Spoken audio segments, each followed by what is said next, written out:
15년간 쌓아온 신뢰를 하루아침에 저버리고 등을 돌렸다. 상대방은 항의도 원망도 하지 않았다. 그저 조용히 받아들이고 기다렸을 뿐이다. 배신한 나라는 곧 깨달았다. 자신들이 얼마나 어리석은 선택을 했는지를. 대체할 수 없는 것을 대체하려 했고 15년간의 완벽함을 2년 만에 무너뜨렸다는 것을. 2025년 그들은 다시 손을 내밀었다. 뻔뻔하게도 도움을 청했다. 놀랍게도 상대방은 그 손을 다시 잡아주었다. 과거는 묻지도 따지지도 않은 채. 이것은 폴란드와 한국 사이에 벌어진 실화다. 크라프 자주포의 심장인 K9 차체를 둘러싼 배신과 용서, 그리고 진정한 파트너십에 관한 이야기다. 국방 전문가가 이 증언은 기술 이전을 넘어선 국가 간 신뢰의 의미를 되묻는다. 왜 한국은 배신당하고도 다시 손을 잡아주었을까? 그리고 폴란드는 그 관용에서 무엇을 배웠을까? 외부의 위협 앞에서 두 나라가 만들어낸 기적 같은 이야기가 지금 시작됩니다. 한 나라가 다른 나라를 배신했다. 여러분, 구독, 좋아요 부탁드립니다. 세계적인 전문가도 감탄시킨 한국의 비밀을 알아내셨다면 댓글 부탁드립니다. 안녕하십니까? 저는 보이치에흐 젤린스키입니다. 현재 HSW 폴란드 방산공사의 전략 고문으로 일하고 있죠. 하지만 오늘 여러분께 들려드릴 이야기는 제가 전직 육군 대령이었을 때, 그리고 크라프 프로젝트 초기 기술 책임자였을 때의 일입니다. 우리가 한 번 배신했지만 그들이 다시 우리를 믿어준 그 이야기 말이죠. 이 이야기를 시작하기 전에 한 가지 고백할 게 있습니다. 저는 오랫동안 유럽 중심주의적 사고에 갇혀 있었습니다. 서방 기술이 최고이고 아시아의 기술은 아직 우리 수준에 못 미친다고 생각했거든요. 하지만 지난 15년간의 경험이 그 편견을 완전히 깨뜨렸습니다. 때로는 진실이 우리의 자존심을 아프게 하기도 하지만 그 아픔을 통해 우리는 더 성장할 수 있었습니다. 2012년 겨울이었습니다. 폴란드 크라쿠프 외곽 시험장에서 저는 절망에 빠져 있었죠. 우리의 자랑스러운 자주포 크라프가 궤도에서 이탈하며 진흙탕에 꼴사납게 박혀 있었거든요. UPG-NG라는 이름의 자체 개발 차체였는데 도대체 어디서부터 잘못된 건지 모르겠더군요. 그날 아침만 해도 저는 자신감에 차 있었습니다. 새벽 5시부터 공장에 나와서 마지막 점검을 했죠. 영국제 AS90 포탑을 우리 차체에 얹어 만든 크라프 자주포의 첫 실사격 테스트였거든요. 15년간 축적한 폴란드 기술력의 결정체라고 생각했습니다. 정부 관계자들과 외국 바이어들도 참석한 중요한 자리였어요. 하지만 포를 발사하는 순간 차체 전체가 마치 지진이라도 난 것처럼 격렬하게 흔들리기 시작했습니다.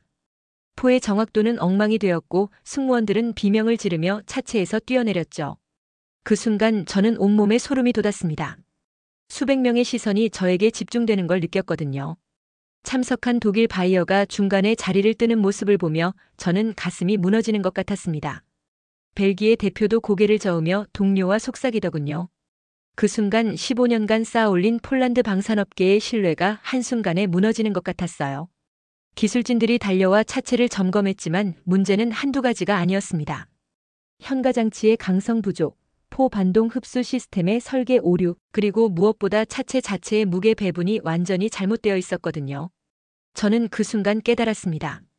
우리가 15년간 투자한 차체 개발 프로젝트가 실패작이라는 걸 말이죠. 그날 밤 저는 집에 돌아가서 한참을 울었습니다. 부인에게 털어놓을 수도 없었어요. 국가 기밀이었거든요. 혼자 방에 앉아 도대체 어디서부터 잘못된 건지 되돌아봤습니다. 설계 단계에서부터 문제가 있었던 것 같았어요. 이론적 계산에만 의존하고 실제 테스트는 충분히 하지 않았던 거죠. 다음 몇 달 동안 우리는 필사적으로 문제를 해결하려 했습니다. 독일과 프랑스에서 컨설턴트를 불러들였지만 근본적인 해결책은 나오지 않았어요.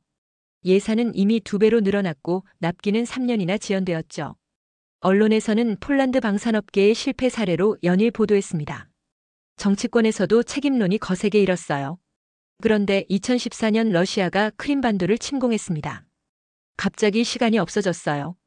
폴란드군은 당장 실전에 투입할 수 있는 자주포가 필요했거든요. 우크라이나 사태를 보며 폴란드 전체가 긴장했습니다. 우리도 언제 러시아의 타겟이 될지 모르는 상황이었죠. 정부에서는 HSW에 최후 통첩을 보냈습니다.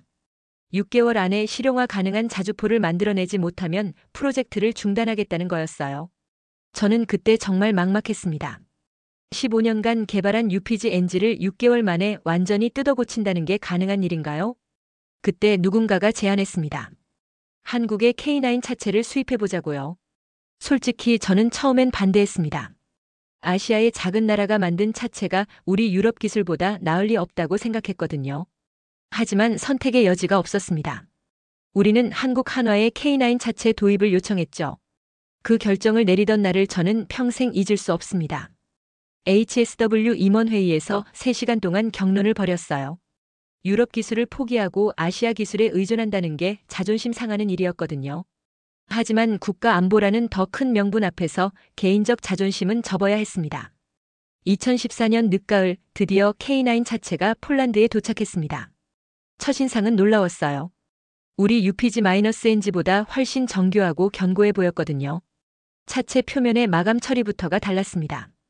우리가 15년간 해결하지 못했던 세부적 문제들이 모두 해결된 것 같았어요.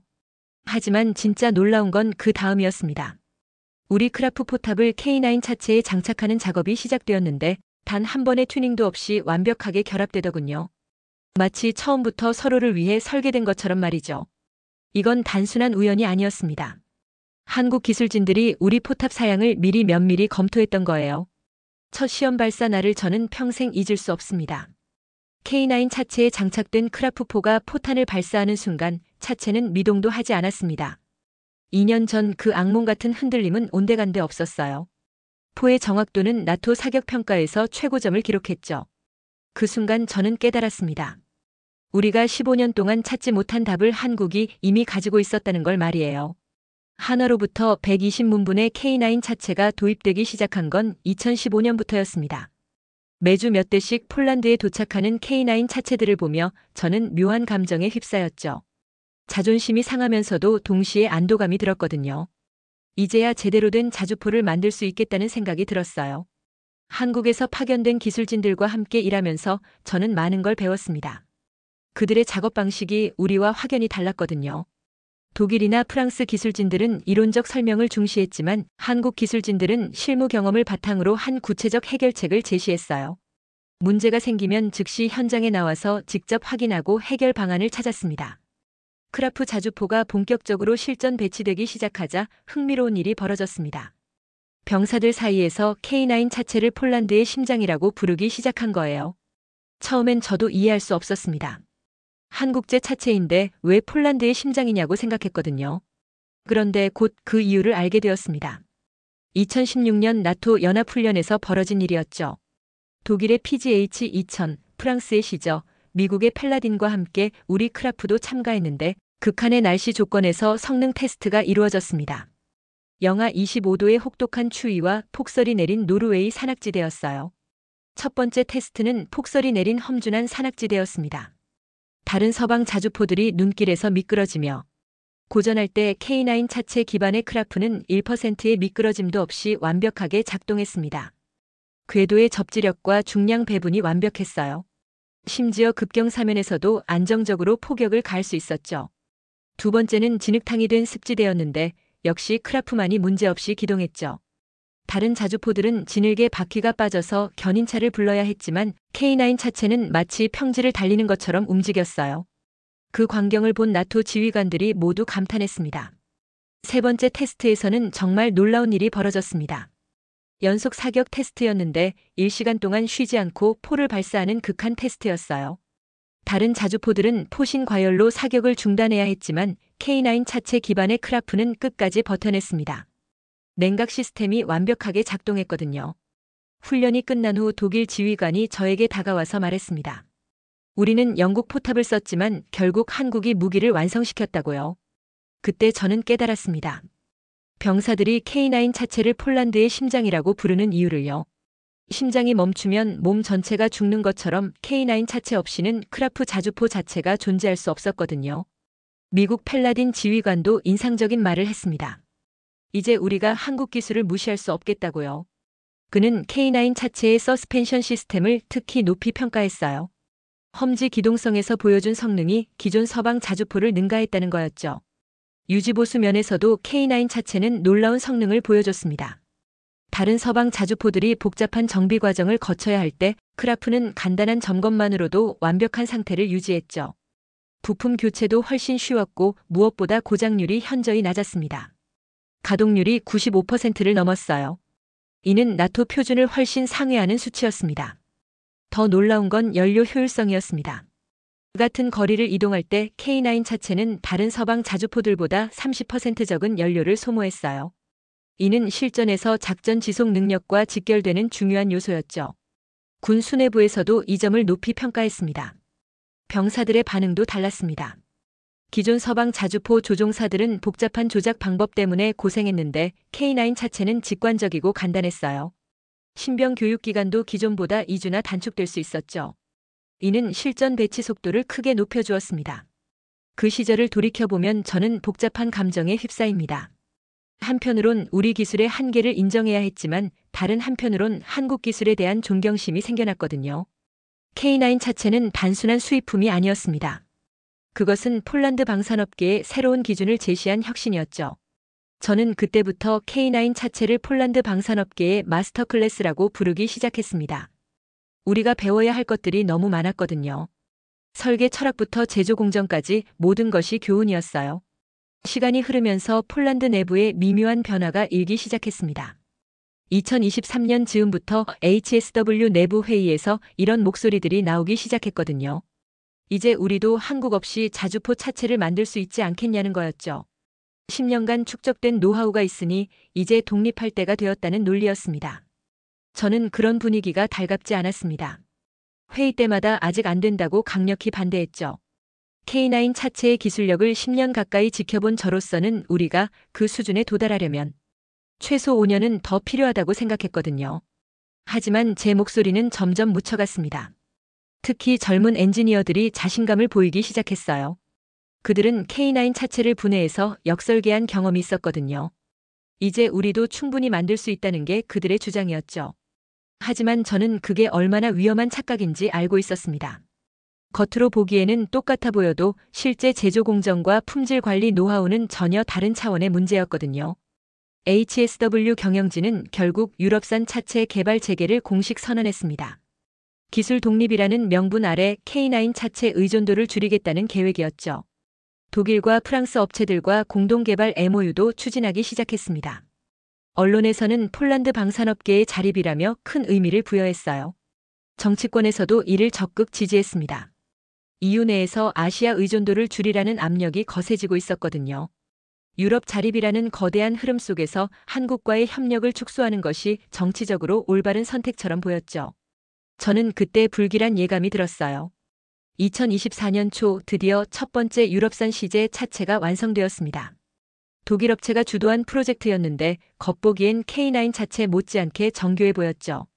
언론 공개 행사에서 HSW 회장은 이제 우리는 진정한 기술 독립을 이뤘다고 자신감을 보였습니다. 하지만 저는 여전히 불안했어요. 첫 주행 테스트 날 저는 시험장에 일찍 나갔습니다. 혹시 모를 문제에 대비하고 싶었거든요. 하지만 믿을 수 없는 일이 벌어졌습니다. 시험장에서 400m도 못 가서 차체가 완전히 멈춰버린 거예요. 엔진 과열이었습니다. 냉각 시스템 설계에 치명적인 결함이 있었던 거죠. 기술진들이 우왕좌왕하며 응급 수리를 시도했지만 문제는 그것만이 아니었습니다. 궤도 장력 조절 장치도 고장났고 변속기에서는 이상한 소음이 나기 시작했습니다. 심지어 전자 시스템도 오작동을 일으켰어요. 마치 모든 것이 동시에 무너지는 것 같았습니다. 저는 그 광경을 보며 씁쓸한 웃음을 지었습니다. 15년 전 우리 UPG-NG가 실패했을 때와 똑같은 상황이었거든요. 역사가 반복되고 있었어요. 기술진들이 우왕좌왕하며 문제를 찾으려 했지만 근본적인 설계 결함은 쉽게 해결될 게 아니었습니다. 독일 기술진들이 긴급히 투입되었지만 그들도 명확한 해답을 내놓지 못했습니다. 오히려 더 많은 시간과 예산이 필요하다는 말만 반복했죠. 그 순간 저는 깨달았습니다. 우리가 또다시 같은 실수를 반복하고 있다는 걸 말이에요. 그날 밤 저는 집에 돌아와 오랫동안 생각에 잠겼습니다. 우리는 기술은 얻었을지 몰라도 믿음을 잃었구나 하는 생각이 들었거든요. K9 차체를 통해 쌓아온 신뢰와 안정성을 포기하고 검증되지 않은 기술에 모든 걸 걸었던 겁니다. 다음 날 HSW 임원 회의에서 저는 솔직하게 말했습니다. 이 프로젝트는 실패할 겁니다. 우리는 15년 전과 똑같은 실수를 반복하고 있어요. 하지만 이미 너무 많은 돈이 투입된 상태였고 정치적 체면도 걸린 문제였죠. 누구도 제 말을 듣지 않았습니다. 그렇게 우리는 더 깊은 수렁으로 빠져들어갔죠. 몇 달간 계속된 문제 해결 시도에도 불구하고 상황은 나아지지 않았습니다. 오히려 새로운 문제들이 계속 발견되었어요.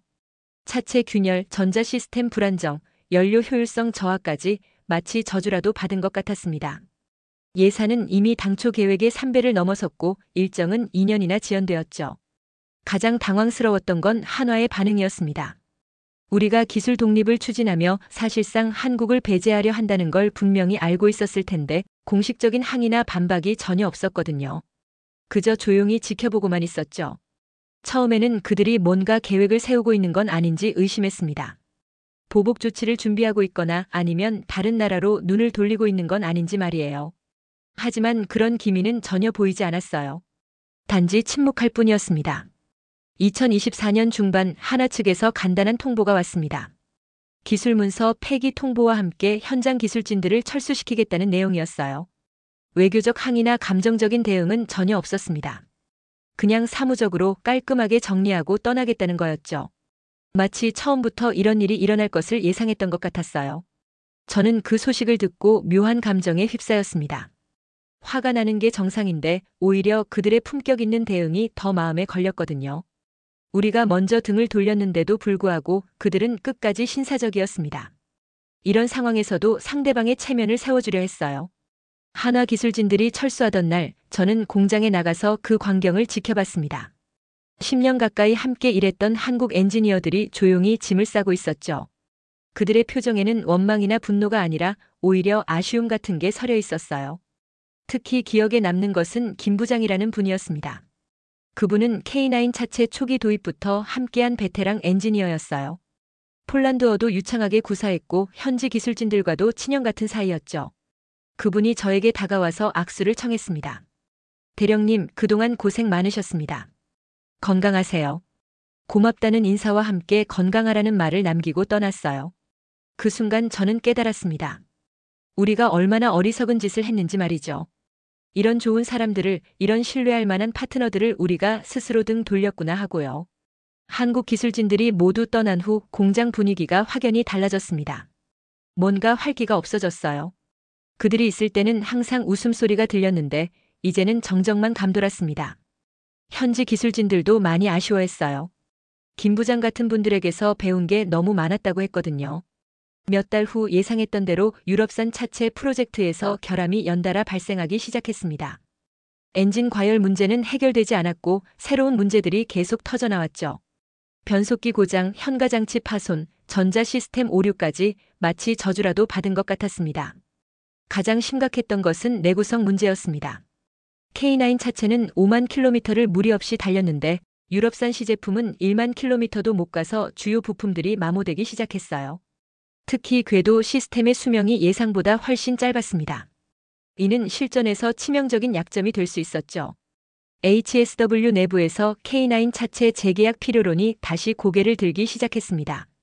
하지만 아무도 먼저 나서려 하지 않았어요. 자존심 때문이었죠.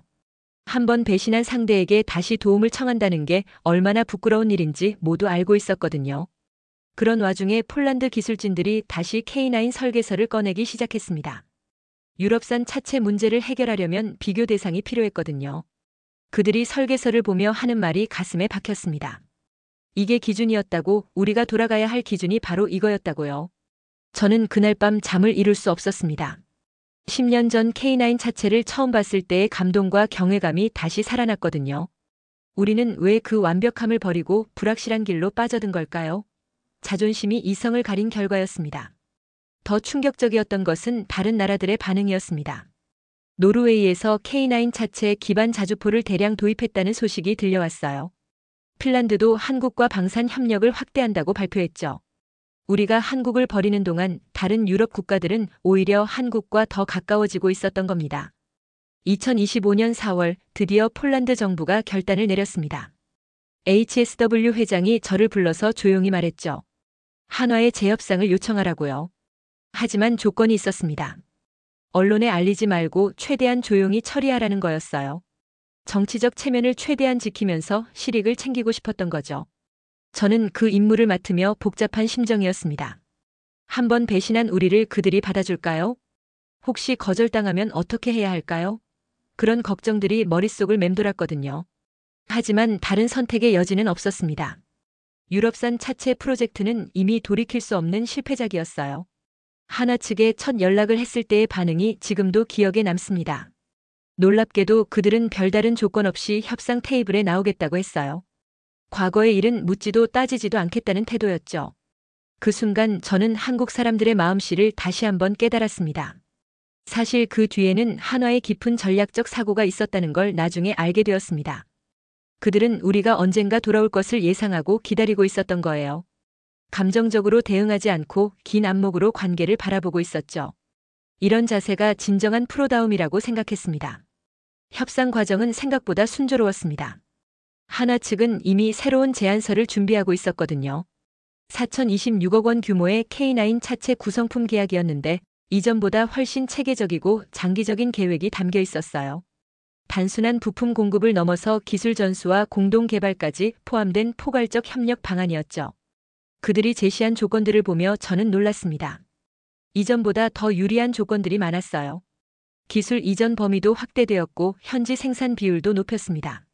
마치 우리의 실수를 기회로 바꿔준 것 같았어요. 그들은 우리를 기다리고 있었던 겁니다. 계약 체결일, 저는 HSW 본사 대회의실에 있었습니다. 한화 대표와 HSW 대표가 서류에 사인을 하고 손을 맞잡는 순간을 지켜보며 저도 모르게 눈시울이 붉어졌죠. 2년간의 방황이 끝나는 순간이었거든요. 마치 집을 나간 자식이 다시 돌아온 것 같은 감정이었어요. 계약이 체결된 직후 정말 놀라운 일이 벌어졌습니다. HSW 공장에 K9 차체가 다시 입고되기 시작했는데 병사들과 기술진들이 자발적으로 나와서 기립박수를 쳤어요. 누가 시킨 것도 아닌데 말이죠. 마치 오랫동안 잃어버린 가족이 돌아온 것 같은 분위기였습니다. 한 병사가 제게 다가와서 말했습니다. 이제야 진짜 자주포가 돌아왔네요. 그 말에 모든 게 함축되어 있었어요. K9 차체가 없는 동안 우리가 얼마나 불안했는지, 얼마나 그리워했는지를 알 수 있었죠. 그날 밤 저는 일기장에 이렇게 썼습니다. 우리가 다시 뛰기 시작했다. 그 심장은 한국이었다고요. K9 차체 없이는 크라프 자주포가 존재할 수 없다는 걸 우리는 뼈저리게 깨달았거든요. 기술적 우수성을 넘어서 그것은 신뢰의 상징이었습니다. 재계약 이후 한화에서 파견된 기술진들을 다시 만났을 때의 감정을 어떻게 표현해야 할까요? 그들은 마치 아무 일도 없었던 것처럼 자연스럽게 업무에 복귀했어요. 과거의 일로 우리를 탓하거나 원망하는 기색이 전혀 없었죠. 오히려 더 나은 협력 방안을 제시하며 적극적으로 나섰습니다. 김 부장님도 다시 돌아오셨어요. 그분을 다시 만났을 때 저는 정말 반가웠습니다. 잘 계셨습니까? 라고 인사를 건넸는데 그분이 웃으며 답했어요. 기다리고 있었습니다. 그 한마디에 모든 것이 담겨 있었죠. 하지만 우리의 재계약 소식이 알려지자 유럽에서는 거센 반발이 일어났습니다.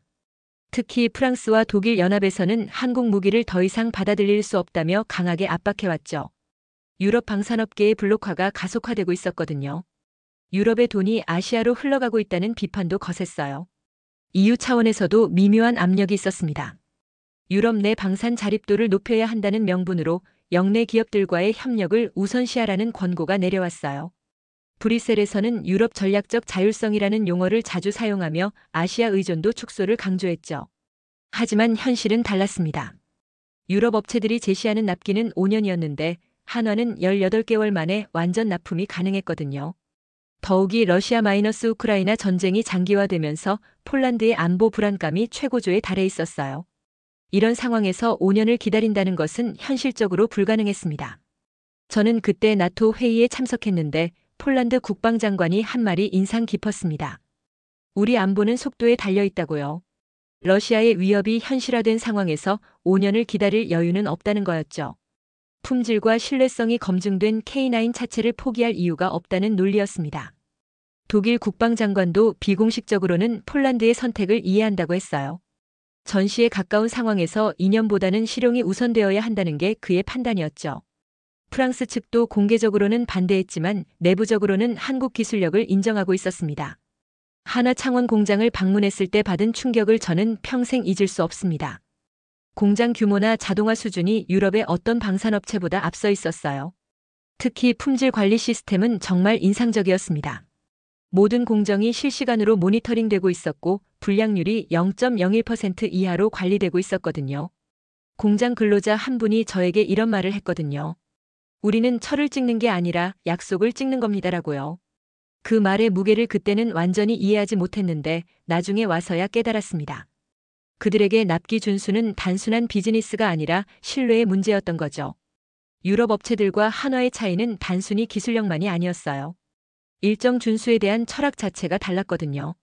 유럽 업체들은 기술적 완성도를 높이기 위해 납기를 연장하는 걸 당연하게 생각했지만 한화는 약속한 날짜를 지키는 걸 최우선으로 여겼습니다. 실제로 K9 차체 납품 과정에서 한화가 보여준 정확성은 놀라웠습니다. 계약서에 명시된 일정표대로 정확히 납품이 이루어졌어요. 심지어 폴란드 현지 기상 상황까지 고려해서 운송 일정을 조정했더군요. 폭설이나 폭우가 예상되면 미리 일정을 앞당겨서 차질이 없도록 했습니다. 이런 세심함은 유럽 업체들에서는 찾아보기 힘든 것이었습니다. 독일 업체들은 기술적 우수성에는 자신 있어 했지만 이런 세부적 배려는 부족했어요. 기술이 좋으면 조금 늦어도 괜찮다는 식의 사고방식이었죠. 유럽연합의 압박이 거세지자 폴란드 정부는 공식 입장을 발표했습니다.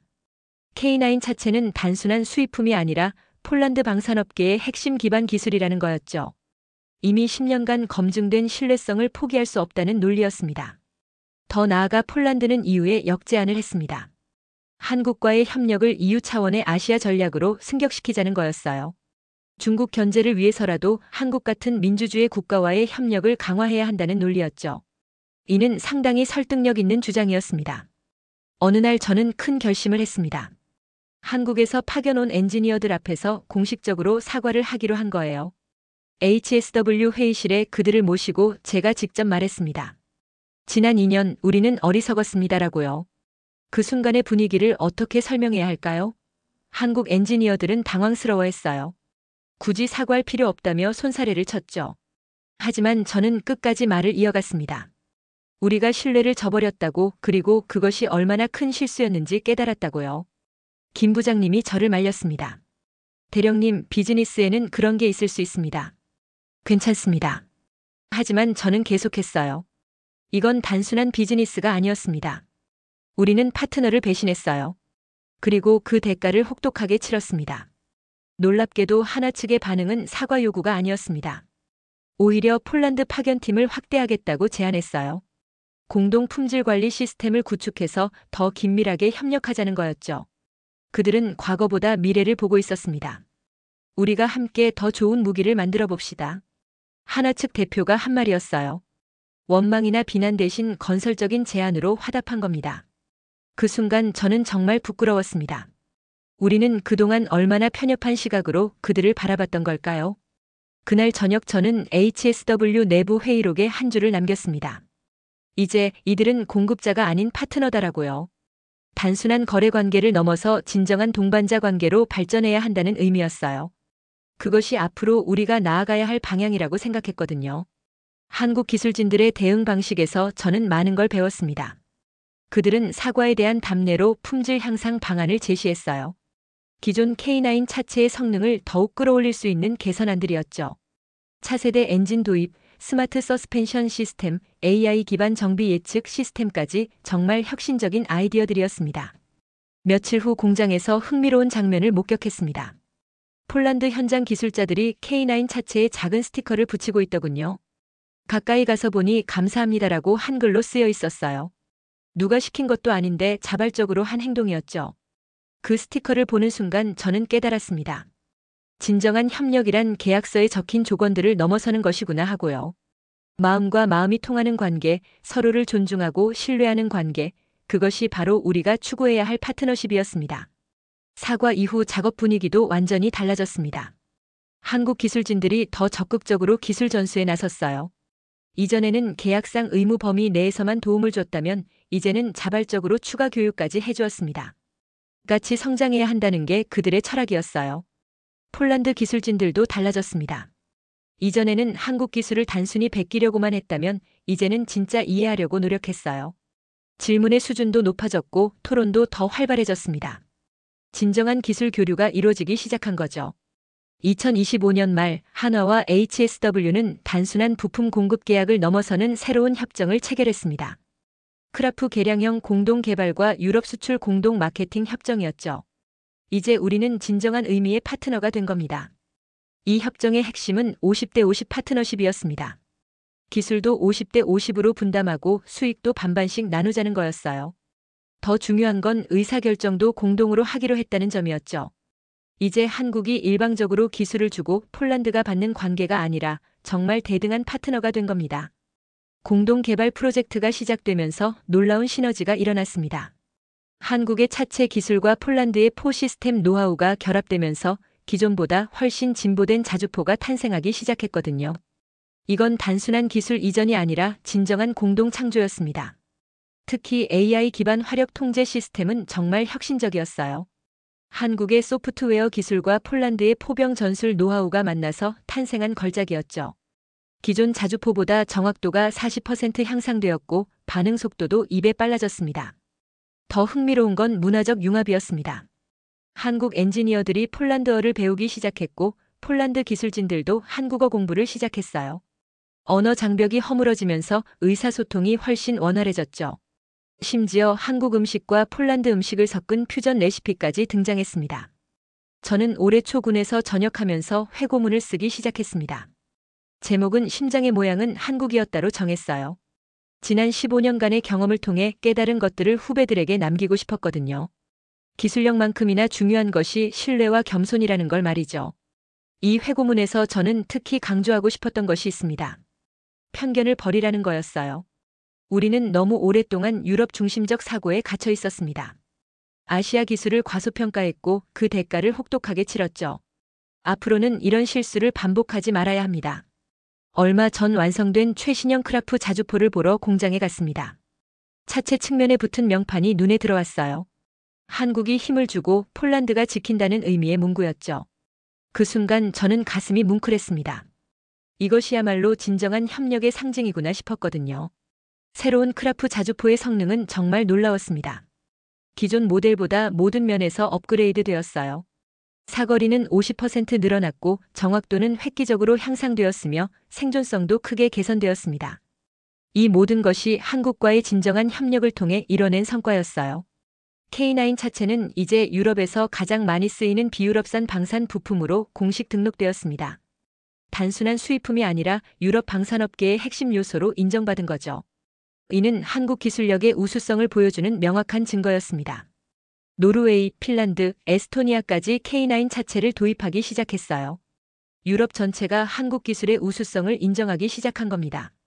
이제 아시아 기술을 무시하는 시대는 지났어요. 오히려 적극적으로 받아들이고 배워야 할 시대가 온 거죠. 폴란드군은 최근 공식 성명을 발표했습니다. K9 차체 도입은 구매가 아니라 동맹의 증거였다고요. 함께 안보를 책임지는 진정한 파트너와의 약속이었다는 의미였죠. 저는 이 말에 깊이 공감합니다. 지금 이 순간 저는 확신합니다. 우리가 한 번 배신했지만 그들은 다시 우리를 믿어줬어요. 그리고 그 믿음에 보답하기 위해 우리는 더 나은 파트너가 되려고 노력하고 있습니다. 이것이 바로 진정한 국제 협력의 모습이 아닐까요? 한국과의 협력을 통해 저는 많은 것을 배웠습니다. 기술력도 중요하지만 그보다 더 중요한 건 신뢰라는 것을요. 한번 깨진 신뢰를 회복하는 것은 정말 어려운 일이지만 진정성 있는 노력이 있다면 불가능하지 않다는 것도 깨달았습니다. 요즘 저는 젊은 엔지니어들에게 자주 이런 말을 합니다. 겸손해라. 우리가 모든 것을 다 안다고 생각하는 순간 우리는 배움을 멈추게 됩니다. 15년 전 한국 기술을 무시했던 저 자신의 모습을 반성하며 항상 열린 마음을 가져야 한다고 강조해요. 지난주에는 정말 감동적인 일이 있었습니다. 폴란드 방산업계 신입 엔지니어들이 한국 연수를 다녀왔는데 그들이 가져온 새로운 아이디어들이 정말 놀라웠어요. 한국의 젊은 엔지니어들과 함께 개발한 차세대 자주포 컨셉이었는데 기존 우리 사고의 틀을 완전히 벗어난 혁신적인 발상이었습니다. 특히 인상 깊었던 것은 모듈러 설계 개념이었어요. 상황에 따라 포탑을 바꿀 수 있는 시스템이었죠. 대공포, 대전차포, 곡사포를 하나의 차체에서 운용할 수 있다는 아이디어였습니다. 이런 발상은 순전히 한국 젊은 엔지니어들에게서 나온 것이었어요. 더욱 놀라운 건 이들의 국경을 초월한 팀워크였습니다. 폴란드와 한국, 나이도 다르고 문화도 다른 젊은이들이 하나의 목표를 향해 함께 달려가는 모습을 보며 저는 미래에 대한 희망을 느꼈습니다. 이들이야말로 진정한 글로벌 협력의 모델이라고 생각했어요. 올해 들어서는 더욱 다양한 협력 사업들이 시작되었습니다. 단순히 자주포 차체만이 아니라 장갑차, 공병 차량, 심지어 민수용 중장비까지 협력 범위가 확대되었어요. K9 차체에서 시작된 협력이 폴란드 한국 전체 산업협력의 출발점이 된 거죠. 최근에는 제3국 공동 진출 프로젝트도 논의되고 있습니다. 동유럽과 중동 지역에 우리가 공동 개발한 자주포를 수출하자는 계획이에요. 한국의 기술력과 폴란드의 유럽 네트워크가 결합되면 정말 강력한 시너지를 낼 수 있을 것 같습니다. 하지만 가장 중요한 변화는 사람들의 인식이었습니다. 이제 폴란드 방산업계에서 한국 배우기가 하나의 트렌드가 되었어요. 한국어 강좌도 개설되었고 한국 문화에 대한 관심도 높아졌습니다. 단순한 비즈니스 관계를 넘어서 진정한 문화 교류가 이루어지고 있는 거죠. 김 부장님은 이제 폴란드에 완전히 정착했습니다. 부인도 함께 와서 크라쿠프에서 새로운 삶을 시작했어요. 그분의 딸은 폴란드 학교에 다니면서 완벽한 폴란드어를 구사합니다. 진짜 폴란드 사람이 된 거죠. 이런 모습을 보면서 저는 진정한 국제화가 무엇인지 깨닫게 됩니다. 얼마 전에는 정말 재미있는 일이 있었어요. 한국에서 K-팝 가수들이 폴란드 공연을 왔는데 HSW 직원들이 단체로 공연을 보러 갔다고 하더군요. 10년 전에는 상상도 할 수 없는 일이었죠.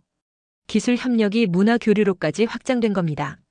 지금 폴란드 젊은이들 사이에서는 한국 가서 일하기가 하나의 꿈이 되었습니다. 한국 기업들도 폴란드 인재들에게 많은 관심을 보이고 있어요. 양방향 인재 교류가 활발해지고 있는 거죠. 이는 단순한 기술 이전을 넘어선 진정한 파트너십의 증거입니다. 최근 들어서는 차세대 기술 협력도 논의되고 있습니다.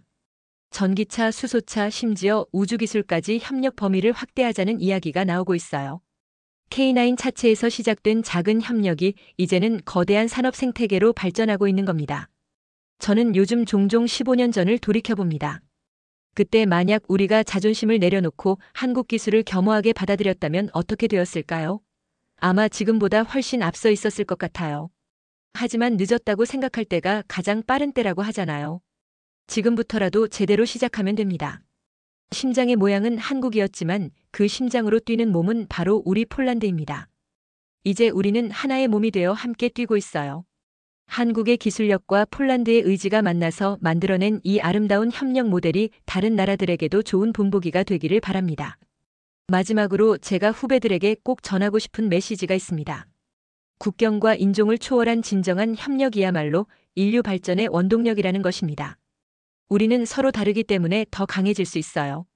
한국의 정밀함과 폴란드의 견고함이 만나 최고의 무기가 탄생한 것처럼 말이죠. 오늘도 크라쿠프 공장에서는 K9 차체들이 생산되고 있습니다.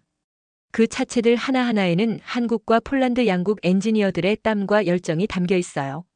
그리고 무엇보다 두 나라 사람들의 진실한 우정이 녹아 있습니다. 언젠가 후대의 역사가들이 이 시대를 평가할 때 한국과 폴란드의 협력을 단순한 기술 거래가 아닌 진정한 문명의 융합으로 기록해 주기를 바랍니다. 우리가 한 번 배신했지만 그들이 다시 우리를 믿어주었고 그 믿음이 오늘의 기적을 만들어냈다고 말이에요. 심장은 멈추지 않습니다. 우리의 우정도 마찬가지입니다. 한국이라는 심장이 뛰는 한 폴란드라는 몸은 계속 살아 숨 쉴 것입니다. 그리고 우리는 함께 더 높은 곳을 향해 달려갈 것입니다. 오늘의 사연은 여기까지입니다. 함께 해주신 여러분 감사합니다. 여러분의 의견을 댓글로 남겨주세요. 우리 감동은 여러분과 늘 함께 하겠습니다. 건강하세요.